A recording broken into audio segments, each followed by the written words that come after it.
Han har bara 7 i handikapp. Saabs-chefen Keith Butler Wheelhouse. Men hur klarar han det egentligen? Att vara toppspelare i golf med en sån befattning. Och hur är det att flytta från Sydafrika till Sjuntorp? En golfrunda på Onsjö ska ge svaret. Onsjö golfbana i Vänersborg. Det här är en golfbana som riktar sig till sina medlemmar. Vi har dessutom väldigt mycket gäster utifrån. Men i första hand för att vi som är medlemmar här ska kunna göra det vi tycker är roligt, nämligen att spela golf och träffas och äta en bit mat och umgås. Så det här är inte någon slags mästerskapsbana? Ja, vi har ju mästerskap varje dag när vi spelar, va? Men det är ingen bana som är inriktad för professionella, duktiga spelare. Nej, inte alls. Om du skulle karaktärisera den, hur den är att spela på? Ja, då vill jag sticka ut hakan en bit så att det är en intelligent bana. Det krävs att man hela tiden har en plan för sitt spel. Man kommer att bli straffad om man försöker svåra saker utan att lyckas. Men lyckas man så blir det väldigt bra. Och då blir man belönad. Den är alltså inte speciellt lång, utan även vi medellångt slående kan ha roligt här. Och sen har klubben historiska anor? Ja, marken framförallt. Klubben är bara 15 år gammal, men marken här ute är ju då ett gammalt fideikommiss. Onsjö, den frihelliga ätten Haj. Och de har ju haft det här i över 200 år innan Vänersborgs kommun sen köpte det. Och där fick vi då bygga. Och det är väldigt roligt, för det finns ju gamla byggnader och det finns ju minnen. Vi har ju den här vägen här bakom oss som går ut efter Göta älv. Det är då den lär vara den gamla Eriksgatan. För här nere låg det enda färjestället mellan fallen i Vargön och i Trollhättan. Det enda stället man kunde komma över Göta älv. Och där gick då den gamla Eriksgatan, sägs det. Nu har jag 22 i handikapp och Keith Butler Wheelhouse, han har 6. Vem är banan svårast för? Han eller mig? Troligtvis så kommer han att göra ett och annat misstag genom att han underskattar svårigheterna. För dig ska de då vara mer synliga och det finns ordentliga landningsutrymme för den som vill spela ett över par. Den som vill försöka gå på par på alla hål, den måste slå väldigt bra slag hela tiden. Så att jag kan tänka mig att han kan bli lite besviken på sitt spel, ja, men jag tror inte du ska bli det. Ettans utslag. Regnet börjar avta och vi ska spela 4-boll Bästboll. Keith och jag tillsammans, eftersom han är bäst med sina 7 i handikapp och jag sämst på 22. Vi spelar mot hans hustru Pam, också hon 7 i handikapp, och Ove Bengtsson, tidigare storspelare i tennis och nu ansvarig för Saabs sponsorarrangemang. Ove har 11. Spelet kan börja och insatserna är höga. Play for kaffebulle. Kaffe and bulle, right? Okay. Well, the big thing's to try and get one on the fairway here. Ja, viktigast känns nog att få ut bollen så här i början. Han har en fin sving, Keith. Lätt och ledig och med kort baksving.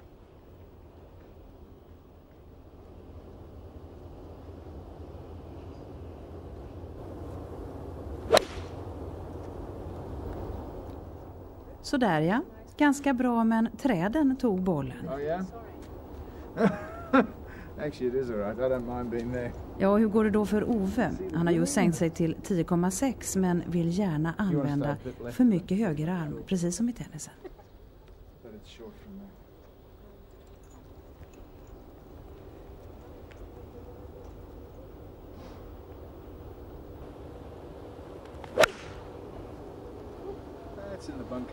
Jo då, men den gick i bunkern så Ove får slå ett konstslag därifrån.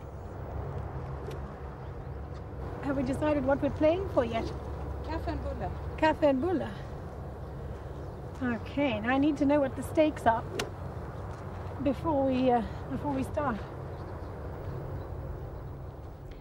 Det är alltså kaffe och bulle vi spelar om, och med den svingen lär väl inte Pam få några problem. And that's on its head. Men hon toppar bollen, slår ovanpå den så den bara flyger en liten bit. Och så är det min tur.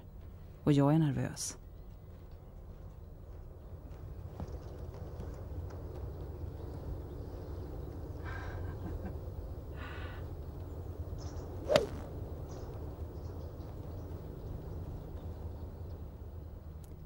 Nej, men bollen ligger för långt mot vänsterfoten.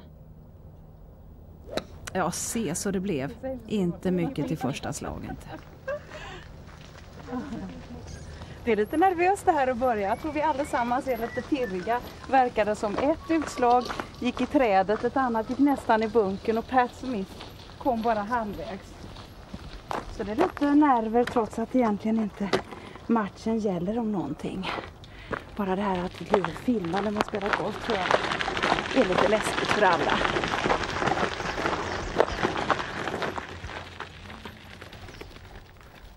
Han kom till Sverige för ett år sedan. Från Sydafrika där han redan som 19-åring börjat inom bilindustrin, inom Ford. Julhuset kallades han skämtsamt i Sverige, men namnet är inte taget för att passa jobbet. Egentligen betyder Wheelhouse styrhytten på en båt och det kanske också är passande.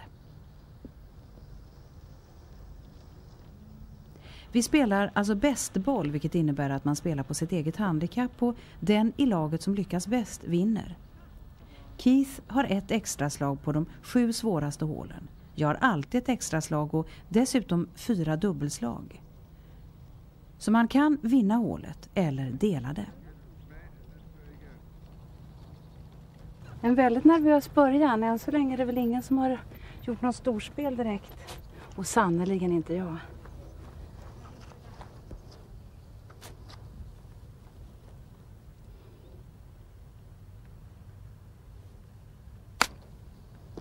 Good chip. Right. Well, I've had interviews in some strange places before, but this takes them.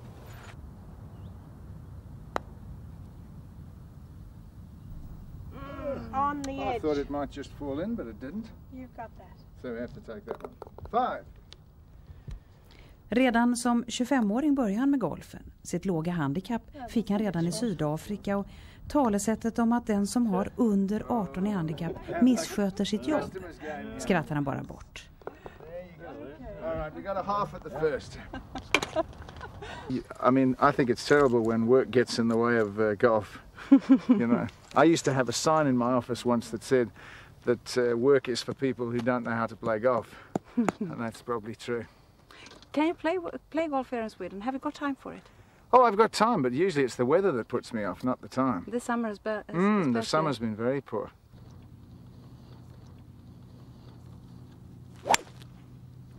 That's a little too right of that trap, but that's all right. Safe there. Is it trees over there? No, it's just rough. It's fine. It opens the green actually. Mycket av jobbet var redan gjort när han kom till Trollhättan. Amerikanen David Herman hade dragit till Opel och nu skulle besluten verkställas kring nedskärningarna och lanseringen av den nya Saaben. Bilen som gjorts till en ödesfråga för bilfabriken, ja till och med för Trollhättan överhuvudtaget.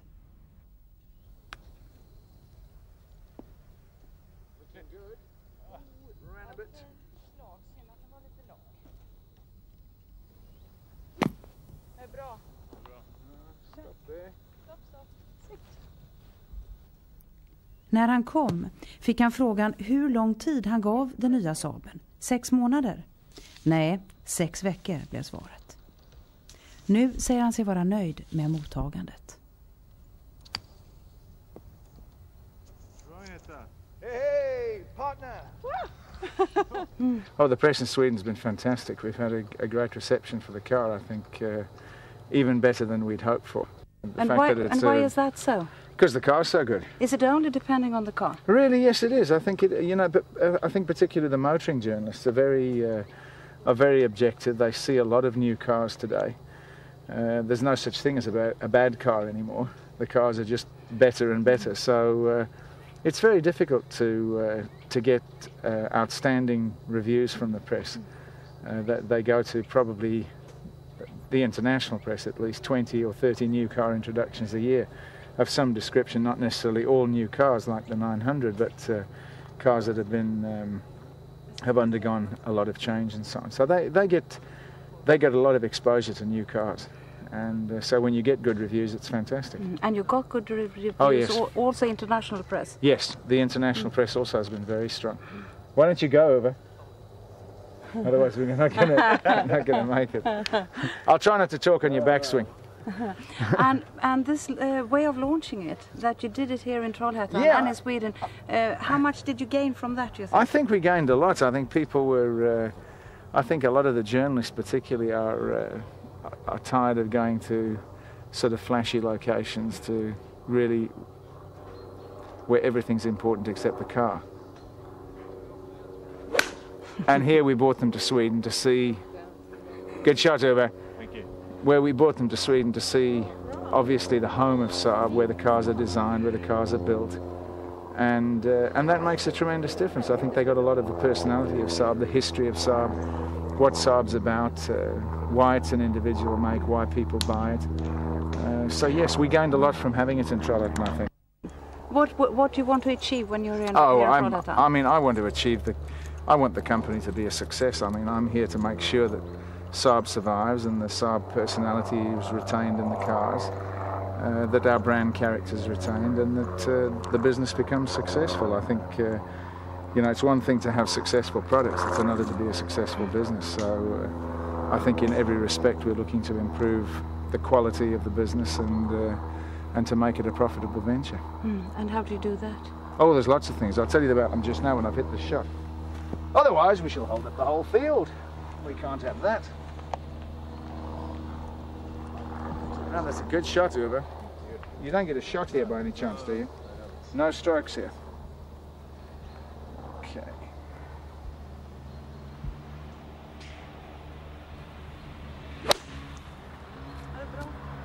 Not good enough for Ove's shot, though. Ooh, whoopsie. Ran a little bit through the trees.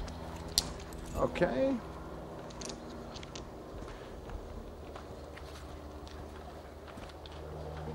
So I'll answer that question while you go and hit the ball. Yes, please. Okay, yeah, I'll do that. Just to recap, she asked me, what am I going to do specifically to make Saab a successful business? And I guess that really has a number of very important elements. The first is the people. I think in Sweden generally, but Saab specifically, people were becoming very downhearted 3 or 4 years ago when the joint venture with General Motors started. People were uncertain about the future of Saab, and their confidence is a big part of my work. The confidence of everyone in the organisation, the manufacturing people, the people here in Trollhättan, and the worldwide sales organisation. They all need to be very confident about the future. And I guess that's really the most important job that the president of any company does. But I think in our industry, and particularly in our business in Sweden at this particular time, it's probably the most important thing that I do. Secondly, in order to have confidence, people need to see change. They need to see movement in the business. They need to see that things are really progressing. Progressing from a cost point of view, progressing from a profit point of view, and that we're modernising and using the best methods. And I think we've demonstrated that. So firstly the people, and then secondly bringing about change in a very positive way, trying to show people that there are different ways of doing things. That's probably the most important work that I do. And I'll think of the rest on the next tee. Okay. Ett härligt korthål. Man ser Saab tvärs över älven och vi ligger lika. 2000 bilar såldes redan innan Saaben fanns att köpa. Ett gott tecken, men som behövs, för Saab måste producera 80 000 bilar per år för att klara ekonomin. Hur länge han stannar i Sverige vet han inte. Men han har inte lärt sig svenska. Jag är inte så lätt för språk, säger han. Men hur länge han stannar beror inte på den nya Saaben.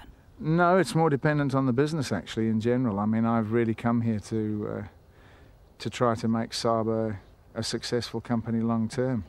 And you know, I'll only leave when I'm satisfied that the business will carry on and be profitable for a long time. So it can be many years in Trollhättan. It can also be a few years. What? I thought I saw it staying on the dry land.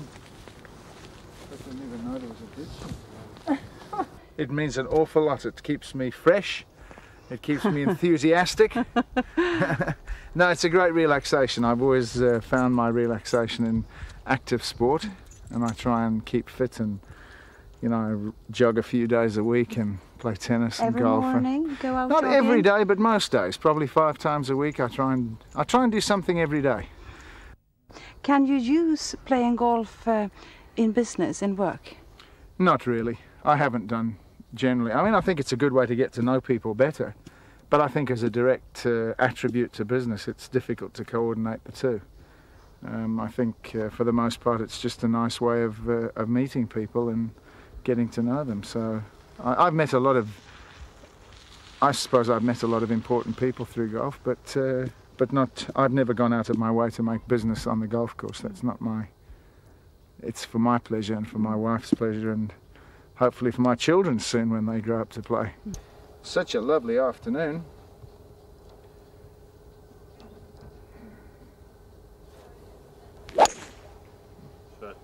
That is a good one. That's better. Just got to keep it upright. It's okay. Yes, what do you think about living in Sundtorp then? That's very different. We've always lived in cities before, and to live in a tiny village is a very different life and a very different lifestyle. But it has its advantages. Which ones? I think it's That is a a bit good of one, tennis Ove. player there. Just the right arm. I think it's you know, it's very safe. It's fantastic to be in a community where the children can go out at night on their own. And I don't care where you are in the world. It's very rare now in cities to be able to do that.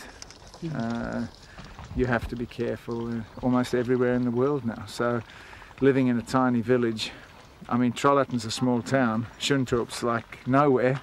It's just a tiny place with 1,000 or so people, a shop and a post office, and a church, and it's really, I think it's a very charming place to live. It's very pretty in the summertime.